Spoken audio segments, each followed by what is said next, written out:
Yeah? Yeah. Okay, so my number one this week is actually Pro Evolution Soccer 2015. I've been playing on PS4. Now, the online servers at the time of recording hadn't been switched on, so this is just an offline review of the game, I guess you could call it. But yeah, I have to say, it is quite something. As fans of the show will know that both Chet and I are big fans of the recent Pro Evo games, and you know, it's a lifelong love for me for the series.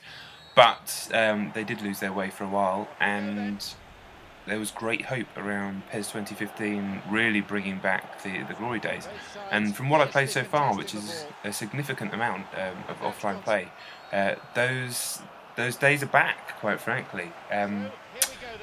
The first thing to note about the game is how responsive it is. Last year's game, which I still stand by, but a lot of people had a lot of problems with how sluggish some of the inputs were. That's gone completely. This is razor sharp now, so it's reminiscent of how they used to feel back on the PS2, but with the kind of fidelity of you know, modern day, next gen, as it were, visuals. It doesn't look as good as FIFA 15, but I say it moves better than FIFA 15, so ultimately it actually weirdly ends up looking better than FIFA 15, if that makes any sense. But anyway, yeah, it's razor sharp and super precise, so it manages to do the things that Pro Evo has always done so well, which is kind of capturing the minutiae of a football match and adding that all together to really create the true drama of this sport. And that can be something as small as like a ground out 1-0 victory, you know, in an away match mid-season in the Master League, or it can be the Champions League final, 3-2 in extra time. Unbelievable excitement. It captures both sides, and then that means when the games are that exciting, when you get those crazy games, they mean something. Whereas in FIFA, you can quite regularly get 6-5, 5-4, especially if you're playing online. To kind of bury down into the details a little bit more.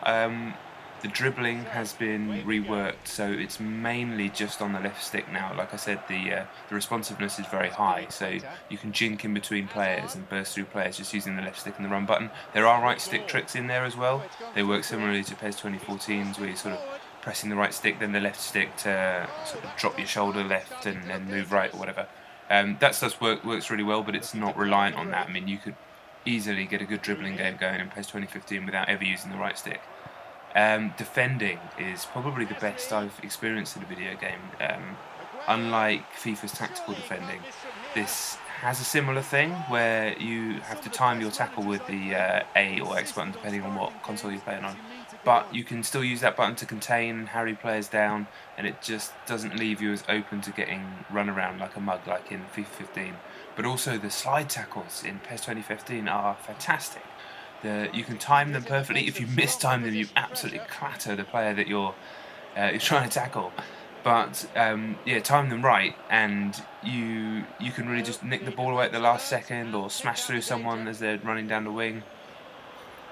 There are just 1,000 football moments in every single match in PES 2015, and I'm just hopeful. I'm very hopeful that the online side of the game holds up. They've got a seasons equivalent in this version where you're going to be able to battle through divisions, which was actually in the older PES games on 360, but they're kind of dropped, but it's been repackaged.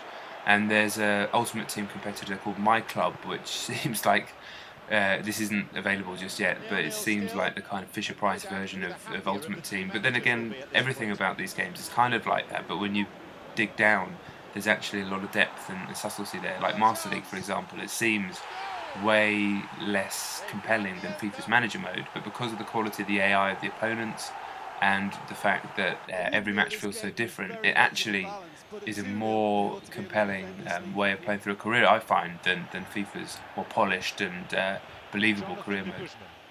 So yeah, just great stuff. I mean, disappointing still, of course, that the Premier League licence isn't there. It has Man United, but all the rest of like Man Blue and the Potteries and all that lot are still in there. I'm not sure how it's going to work with options files this year in terms of getting a DJ Damos download and having everything up to date. It has the Championship teams in there, but again, they're not licensed. But all the Spanish teams, Italian teams, French teams, all that stuff are in there. It has the Champions League license, so it does have a lot going for it in that respect as well. It's not as bad as it used to be back in the day, where literally every single player didn't even have their names. So that stuff isn't too bad, and it's easily fixable if you can be bothered. But overall, as a package so far, without having tested the online, PES 2015 really is quite something. We'd had high hopes basically since 2013. I'm glad that they took the extra time to release it on next gen properly instead of overbearing themselves, which I think they did when they made the transition from PS2 Xbox generation into 360 PS3. They've given themselves an extra year and an extra 2 months after FIFA's released this year in order to get it right, and they pretty much have. In fact, they absolutely have. It's fantastic. If I was going to nitpick ever so slightly, you can't seem to play the type of low crosses where the ball will bounce once or twice in the box. Those dangerous whipped-in crosses. I'm not too sure why they've been in previous games. You can play a low cross along the ground, and you can play lots of different high crosses. I mean, I'm really nitpicking here. And occasionally some passes go astray, but I am picking holes. This is a very, very, very good football game that is considerably better than FIFA 15 in my opinion, and I'm excited for everybody to try it.